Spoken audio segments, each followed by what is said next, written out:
Well, good morning, everybody, and welcome to the pre-market update for September 20th, 2019. I'm your host, Andrew Horowitz, here from TriggerCharts, and we have a lot to discuss today. We're going to be covering a whole host of items related to the overall markets, and we're going to be talking about your stocks. We're going to be talking about economics like we do each and every Friday. Hopefully you can hear me well. You can see me well. Everybody there? Everybody can see me? Good morning to everybody. Thanks for joining us. The group gets bigger and bigger each and every Friday, and I appreciate that. And we appreciate you because a lot of you are, in fact, TriggerCharts indicator subscribers, and you've been writing into us telling us about your great success over the last several weeks, in particular with the volatility that we've seen in a lot of areas of stocks and indices. So, as you know, the TriggerCharts indicators can be used on any instrument, whether it's Forex or options for that matter, or stocks, ETFs, whatever it may be. So thanks again for being a part of all this. Let's get into some of the things we're going to talk about here. On the screen to the right, we have the topics. Well, what do you see this week? Another Fed cut. We're in this easing cycle, it seems, even though the Fed says, you know, this is just a mid-cycle adjustment. But that is juice for the markets unless there is some concern about them holding off and not doing any more in the future.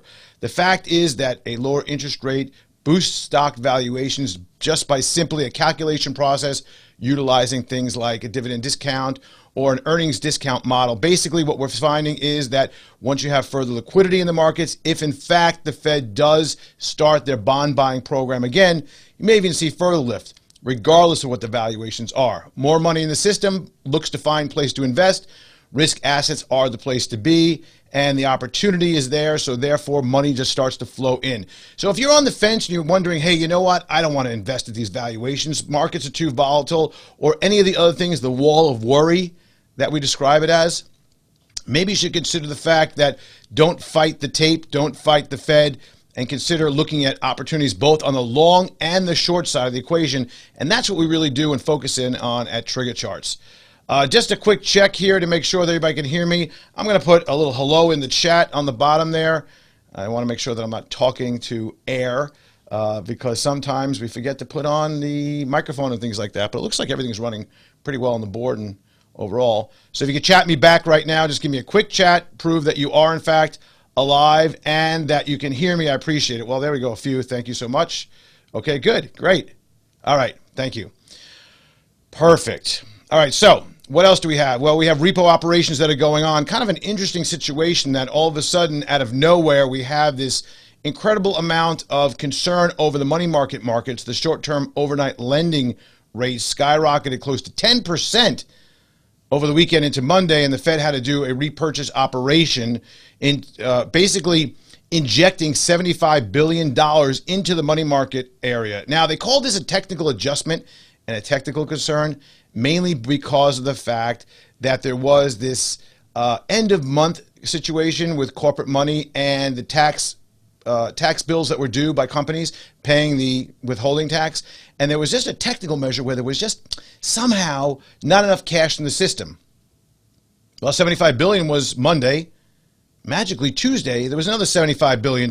Wednesday, Thursday, and this morning again, there was another operation done. We're talking about upwards of over $200 billion that was pushed into the system due to some kind of a seizing up. There really aren't a lot of good answers, and I'll tell you, we spent some time yesterday here looking for answers, trying to figure out what was going on, had some discussions with some money managers, mutual fund money managers, and the head of trading. Not a lot of clarity on exactly what's happening and questioning why this is going on right now, why there is this illiquidity in the shortest of short-term overnight lending style, and what is going on, and why after this technical adjustment, this technical reason for funding the overnight lending markets, why is there such a lack of liquidity, and why are we seeing rates spike up? Now, not to scare you, or maybe to scare you, this is exactly the first sign of trouble that we saw back in 2007. The whole market situation that ended up being a collapse due to over-leveraging in the real estate, in the mortgage area, as well as too hot market conditions and all of that, started in the shortest of short-term money market with an alert and a very similar circumstance to what we're seeing today. Now, whether or not this is something to be concerned about, when asked, answered by the Fed, they don't see anything to worry about. Remember, the Fed didn't see the crash or the over-leveraging or the 40-time multiples that banks were utilizing for leverage on mortgages as a concern back in 2006, 2007, 2008. But we are seeing things like, starting to see things add up. For example, we're seeing that the yield curve has inverted. We talked about that in the last few weeks. Now we're seeing another hint, another clue of something that may not turn out to be anything, but something that you need to put on the scorecard as, hey, warning signs that the overnight lending area is freezing up. The liquidity has been drained from the market. Banks are not willing to even lend on an overnight basis. Remember, one of the big things that collapsed Lehman was that banks were not lending and holding out overnight trades. They weren't willing to hold overnight because of concern about some kind of bankruptcy or some kind of illiquidity event. And what they did was require cash on trade at the moment of trade, or having the cash up front in their accounts in order to do transactions between the two banks. So this is an issue exactly like that, but we don't see where there is a bank that could be failing, or in the neighborhood of $220 billion, $225 billion to be exact. So there is something that's a little bit strange in the markets right now. The VIX is currently under 15, so therefore the markets are not really concerned about it. I think the VIX is trading right under 14, as a matter of fact, right now. Not a lot of concern, which does raise an eyebrow. Raise an eyebrow there. In the area of, hey, wait a minute, why is there such complacency in the market right now with all the things that are going on, with concern about China trade and the wall of worry that we call it, in going through the concern about, well, we have a possibility valuation issue, concern about what we saw this week with FedEx, for example, with them guiding lower, U.S. Steel guiding lower, the concern about the high dollar and the impact on exporters and the slowing economy overall. So again, more things to just keep an eye on right now. We're seeing the continuation, although a little bit slowing down, of the process of the growth and value rotation right now. And we're seeing some really interesting, I got to tell you, this is really an interesting table that we put together here. This is the the coordinated easing on a global basis by central banks. This table, I think, is pretty amazing. What you're basically seeing here is that up and down the whole entire list, just check it all off, all the way down, anything in red has been a recent easing by a central bank, or the latest easing move by central banks. And you can see that pretty much everywhere, and probably add one more to what we did this week of a 25 basis point cut. You see that everywhere, pretty much around the world, Norway, the exception, Czech Republic, Sweden, Israel, Canada. Aside from that, pretty much everywhere else is easing. So this is an important area, because when you're seeing that central banks are so actively involved and providing stimulus, again, money into the system needs a home. And oftentimes it's risk assets. Whether it's going to be bonds, whether it's going to be stocks, whether it's going to be commodities, it really doesn't matter. They're going to find a way down the system, filter their way into risk assets overall. So with that in mind, realize that there is the potential for a significant amount of, let's say, potential for buying of the dips. And that's why we see that pretty much every time there is a dip, there is liquidity. Now, put that aside from the illiquidity that we're talking about and the requirement for repo purchases inside of the short-term money market areas, but we're talking about markets here. And when you look at the markets, you look at liquidity, you have to agree that there is liquidity in the markets, generally speaking, at least for the time being. And that's why we have this elasticity of the opportunities, where we see this bounce on the downside and then just spring right back up, whether it's on the overnight futures, which we'll take a check on in a second, or it's on a long-term daily chart that we see these dips come down, reach some level of support, and then automatically, in a Pavlovian style, pop right back up. What are we seeing here? Futures, the Dow Jones Industrial Futures minis are at 62 plus. A little bit of a fair value discount going on, so it's probably about 45. The SPUs, or the S&P futures, up 6.25. NASDAQ up 27. Trying our best to get to the all-time highs again, which we're very close to, which we rejected again yesterday. It'd be interesting to see if this will be another example of getting to the highs and all of a sudden markets selling off, or staying in a consolidation range for some time to come. Look to the chart to the right here, and what we can find is that there is a level of overall, you may not be able to see that because my head may be in the way, but what I'm drawing is the top line right there, and the fact is that on the top line there is some resistance at about the let's call it the 301.30 area. Now, one thing that you're looking at, if you're looking at your TradeStation platform, I want to show something to you. I think you can see this. Right now it shows that the SPY pre-market is actually down. That's not really true. It is true, but it's not true. What I mean by that is I believe there's a dividend payment that came in today that adjusted the price down on this. So therefore, it hasn't been adjusted. This is just price action excluding dividends in the price. So there is actually, again, when we look at, when we go and look at the fact that the SPYs are up 6.5 today, this morning, well, it doesn't really match up with that. So just keep in mind that all the stock charts on TradeStation are not dividend adjusted, which is a better way to look at this. It doesn't give you total return, it gives you actual price action. In eco news, we have housing market activity is picking up. We saw that existing home sales and new home sales, pending home sales, generally speaking, have been very good. So that's a good sign. Initial claims remain low. 208 was the last. Industrial production picked up in August, and that was a good sign as well. Well, what's moving markets this week? Well, we have options expiration. Need to hold 3,000 on the S&P is my guess. And that's going to be something that's very important to the options market. From there, we'll see what happens. But today is the day. Excessive activity in terms of volume, specifically towards the end of the day, will really be very telling. Next week, we have the S&P Case-Shilller Home Index, expectations of about 2.1% increase on a year-over-year basis. One of the slowest increases in housing values on a year-over-year basis than we've seen in a while. GDP, the third estimate's coming out, estimates about 2%. Again, a little bit of a knockdown from the 2.2, I believe it is, that right now. Personal income and spending and durable goods. We're going to be talking about SPY, Qs, MDR, CRC, all the stocks here, and asking you for your stock ideas. Before we go any further, because I did forget this at the beginning, remember this is not an offer to buy or sell any security. This is not a recommendation of any kind at all. This is educational purposes only, and only should be used for educational purposes. The stocks that we talk about here are ideas for idea generation. You do your own trading because there is, of course, risk in trading that you need to be aware of, risk of loss or total loss of capital. So you are your own investor. You are your own advisor. We are not advising you. We're not recommending anything at all here. So we all agree with that. I see everybody shaking their head yes. So we're ready to get on. I'll mention, by the way, if you have any stocks that you'd like me to hit, I'm going to put it in here. Just post them inside of this area right here in the chat. Put your symbols in. I will push them on the screen as we get forward. A couple things I want to look at, as I always do. Let's take a look at the KRI. KRI right now has come down. It was in a little bit of an overbought situation. We can see that down on the chart on the bottom here. And when you look at that, we always look at, okay, where is it? Where are we playing here? You know, we saw this oversold area for a while. It resolved. We had a little bit of a buy signal on the overall, a little bit of a sell, temporary sell signal right there. So when we look at this, we find that right now markets are in equilibrium. That's what it says right there. This is the KRI indicator. Again, it only does one thing and one thing only. It tracks the SPY. Any other symbol will not work in here.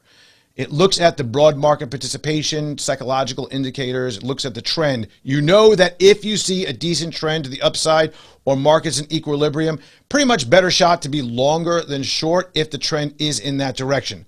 However, if you see this changing dramatically and you see it, for example, moving into the red on a significant basis over here on an overbought, and you start seeing clusters that we're finding, it may be in time that we see a little bit of a rollover, which we did in fact see right about in both these instances and right here. On the other hand, when we are seeing that there is a green dot on the bottom, oftentimes we see that that is an oversold area that's very significant. And from there, what happens is you want to look for an area of opportunity, and you did see this nice rise up into the next level. The oversold areas are much more, I would say, accurate. And if you understand anything about investing, you realize that there's a constant flow of money into markets. And money into markets are coming from pension plans, they're coming from regular rebalancing, they're coming from stock buybacks, they're coming from sovereign wealth funds. There's a whole host of places that are constantly putting money to work in the market on an automatic and automated basis. And that being the case, when we see these oversold levels like this that we're showing right here, those are oftentimes really good opportunities to get in. Overbought situations like we see here don't necessarily mean that there is a significant opportunity for a short. It's just telling you that things are looking a little weird and you need to be aware that there is the possibility of a rollover for markets. And that does happen, but it usually takes a lot more time, as you saw on the left here. All right, now let's take a look at, what else do I want to look at here? One of the things that I do on a regular basis is I look at the movers on the day. You can set up these hot lists. If anybody hasn't set these up yet already and you are trading, these are the areas. This is the gold. This is the essence of what is trading the most actively on a daily basis, and it changes every couple of minutes. So these are the percent gainers on a one-day basis, and McDermott and CA Resources. And you can see those are up about 20 to 50%. This tells you the trades that have happened and the volume already today. Massive volume on McDermott. We're going to look at that stock in a minute after it fell just to nothing after consideration of potential restructuring was going on. Same thing happened with CA Resources. That was a little bit less serious. However, the concern was that they were going to follow the way of McDermott. So we look at the top gainers and the biggest losers. You can also change this any way you want. Look at the 3-day, 10-day, approaching 52-week highs, gap down. Can I ask a question real quickly? Has anybody actually used and regularly used these hot lists? And I think you can get to those by clicking on here, and there's hot list somewhere here. News, let's see if I can find it. It's probably right in front of me. I'm not seeing it. Hot list right there. There's your hot list. So this is version 10 of TradeStation. You just click on the hot list and set up any way you want inside of here. So with that, let's take a look at some of the names that we're looking at.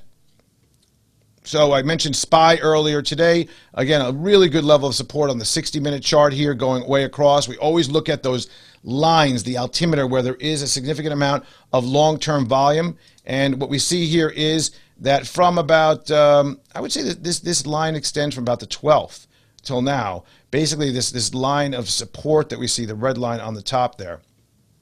On a daily basis, we have down to about 299.20. Where there's some support there. What I'd like to do is, I always draw lines. I always draw boxes. So what I'm going to do right now is just take a quick line tool, find where I see multiple areas of support, specifically with the coinciding lines across. Right now, 299.38 is my approximate support here. Again, we can refine this a little bit and then get into the radar and find if there's anything. And there is a yellow line magically that appears right there. I would say that if you get below there, your next dropping point is probably going to be right about here, 297.92. We got coordination of the altimeter plus the high volume nodes that are being played out here. Very interesting. In the daily chart here, and on the going from right to left, you always want to look right to left. You're finding that there is a significant amount of volume participation as well as support in those areas as well. Below that, there's a little bit of a hole. You see this area right here. Let's take a quick box tool and then kind of draw this hole here.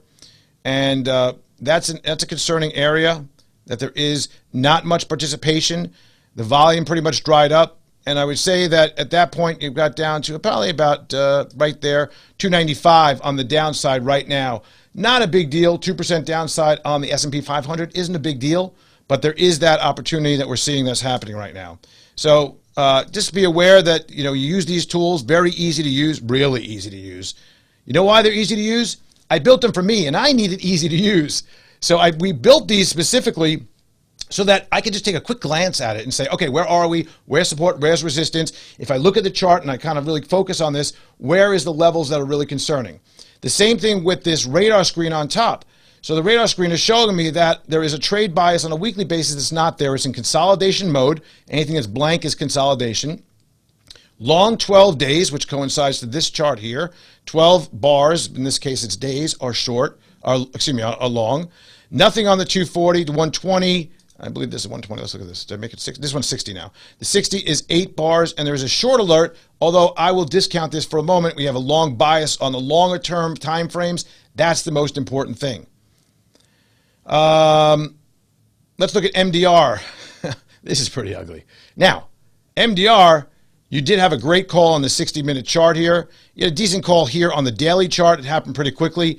The short alert happened right here, and when we look at this, on the shorter term charts, you would have seen this pop up, of course, on top, and you would have seen right about here, right there, there was this short alert, the yellow bar that was activated. Once you know that happened, and even if you didn't get in there, but you got in on the next bar, when you see there's nothing to the left of you really to hold things back, you short it back at $5, and you could have covered somewhere about maybe, right now you're probably covered about $2. That's a 50% return on the short in a matter of 2 days. Not too bad. Stock is down dramatically. Right now, popping up about 50%. So we're going to be popping up right now to about, what level is that? 240. So right about here. It's 250. 240, right on our unfair or our midpoint of our high volume node right there on the 60-minute. That's where the stock is right now. That's where the magic is in the TriggerCharts Commander Series, the altimeter. What it does is it looks for the volume calculation at price. It takes in all the data from all the different bars that are in there over time. It calculates where the greatest amount of volume has been, where the line in the sand is, where the institutions are really stepping on this and walking all over this chart. And we can identify this. It reveals where the players are playing. And therefore, you can then utilize that information to slide right along with them. And it finds out where there are areas that the players are not involved. And that gives you these drop-off points. It gives you these giant holes. Right now, there's a hole on the upside. If you look at this on the right, that will probably extend, I would say, let's kind of look at this. I guess it would extend this hole here. Let's kind of look here. There's a hole right there. I mean, if you want to take it down to this level here, we could probably do that also. Above about 523 up to about $7. Now, you're saying it's not near there. It has to go up another 100%. Yes, that was just recently, though. It dropped from $10 the start of August. It was playing around the $7 range. There's not a lot of volume here at all. Anything above this, if the stock can get above that, pretty good. Let's take a look at something else here. Let's take a look at the longer term. Where has the stock been? This stock was a $26 stock in 2018. In 2019, it was basing out at about 7. So this downtrend is pretty, considerable. And if you look at this, there was some great short calls on this stock over time, right? We had, go back and just kind of use your keys. You can use your arrow keys left and right to move things left and right, up and down to make the times more time or less time. But look at all these great short calls that went into this overall. And then you look at the aileron, which has been in a negative bias. So, I mean, there's really nothing going on there. CRC saw a similar downstroke on the 60-minute. You'll see that there was some bias to the upside. The stock moved from about, moved up from 9 to about 18, came down dramatically. Quick move here, currently trading at about 11.80. Even if you did get in at the $9.80 or so on a daily basis, it's currently trading at 11. Probably be a new altimeter that's going to be brought out here. But 9.89 was the level. Look at that. Look how well this landed right on. Even though it was coming down, it was really jamming lower and concerned about a restructuring. Stopped dead on its support. That was a good opportunity, and you see there's a lot of consolidation underneath it. That was a great opportunity to possibly buy into this 20% return one day later. What else? Somebody asked about TLT. Where is TLT? TLT is right now in a short bias. You can see that. The bias, meaning on a daily basis short, it is moving around. You could have seen some decent returns from about 140 on the right-hand side of this chart. We'll do a quick spotlight so you can see it. Right here, about 140 and change, shorted and got you out about 138. Moving back up, a little bit of a long trade here. Now in a consolidation, longer term, breaking down ever so slightly on the most recent. However, that was at the close yesterday. Where we are right now is trading at 140.73, so a little bit back towards the top of this range. As a matter of fact, it's right at the top of this range right here. Right now, you have a little bit of work to get this back in an uptrend. The question is going to be, can this happen? Well, we did see this really nice move on the momentum for a period of time. This is the aileron indicator. The aileron indicator is basically a momentum indicator where it shows you where there are these areas of, we'll call it, these areas of, let me get my little drawing out, clusters that form where you can see significant overbought or oversold areas. See them over here, it's starting to get a little overdone. But until we see that momentum start changing is where we get concerned about where the price is. Then we look over here in this area to see if there is actually support and if there's going to be supported action when it comes to this and if this is a temporary drop in this. So right now we saw this was pretty temporary, moved back up into the range. And then from there what we saw, what there was a quick ramp higher, right, into this. And this happened right about, I would say here. Right here. This is when the momentum moved up. I'm gonna clear some of this. A lot of stuff on the screen. So the momentum started moving up, and all of a sudden we got a baseline, and we got this move up into a really nice rally from 132 to 148. The long was called right about the same time, and then right about here it was taken out at about 146. So TLT, where are we now?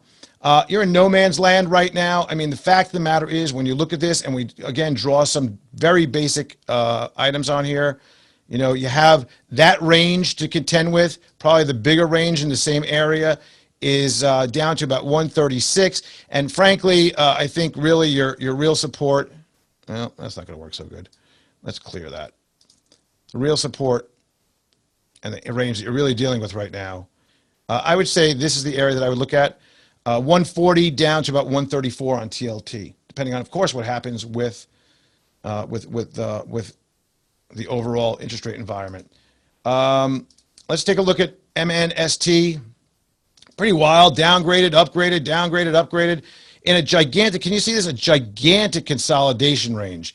This is a really big consolidation range, and I think when you look at this and you really focus on where the range is, this is a really big area, something we usually stay away from. There's a lot of uncertainty in there. Right now it's in a consolidation place, but there is a base that has formed, and that's interesting, right about the 55, 52 range. That would be something to look at. However, you know, there's the downside, you know, there's really not a lot of consolidation here to hold it, and if things get a little wonky, it could be problematic. At the same time, when we look at this, let's go to the end, and let's enlarge this a little bit. Once you get to the top area, and we are back into this area that is above this recent consolidation point, there's still a lot of stuff to the left. Always look right to left. If there's nothing, just blackness, that's called a hole or a fast move vertically through time that oftentimes will play out pretty well. Right now, the best hole that we're finding is probably right about here, but that's within the consolidation zone.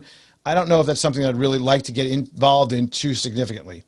A good example of something that didn't work out well was FNKO. FNKO was recently, we picked up FNKO for our client accounts a couple of days ago. We saw that there was basing out really nicely. Put a very tight stop on this. Long side trade. We were playing this inside bounce of a very good, if you look, you could follow a good amount of from right to left support. We said, you know what, this moved up. It consolidated back down. We picked it up right about here, right about the 24 and change number. Stopped it out right underneath this, actually kind of, I think right about here we picked it up, right over the top. It's 24.51 or so. Stopped it out right below the bottom when this thing was starting to really break down. On the bottom side of this, and you can look that we really were concerned that it would break down further. Why? Well, when you look at this chart, and again, looking from right to left, we see there's a hole right in between all of this. So you really had some downside risk down to about 22.50 or so, something right around there. All right, let me get to a few stocks here for some people. Okay, what do we got? We got V. Did I do it? Okay, here. VOE. Somehow I'm not typing. There you go. Vanguard Mid-Cap Value ETF. Okay, well, you know, this is, let's kind of go back. Let's go back. You are reaching pretty much all-time high levels on this. I mean, this, you know, we really had a good amount of move up through the December through, I would say, March area. Consolidation across, you can obviously see this consolidation from a price standpoint. It's not questionable there. However, you really need to get, and we'll go back to this over here, need to click here. We need to really get back to, above, I would say, about 114.50 would make me happy that this thing is moving in the right direction. There is some overhead resistance, significant overhead resistance at about 114.60. And then you have one no more dot at 115.29. If it does breach above that, it's going to be a really good sign that things are going to work. I'll mention to you really quickly, Kevin's going to put in the chat, and I'll make sure I put it in here. You go over to TriggerCharts.com, and you can find out all the information that's about these indicators, a lot of tutorial videos. You can actually get a 10-day free trial on the trading app store over at TradeStation. We're the #1 rated overall app in the TradeStation system, and it probably says a lot of what's going on there. But basically what I want to share with you here is that there is this opportunity to really understand more about markets, get more in depth into this. There goes the bell. And you can make sure to understand a lot more about what's happening. All these things work in real time, and that's an important feature of what we're doing. We're going to end it there, and I want to thank you very much for joining us. Tell your friends, make sure to come along and check out what we do each and every Friday here on the TriggerCharts Pre-Market Rundown. Thanks for joining me. Appreciate it.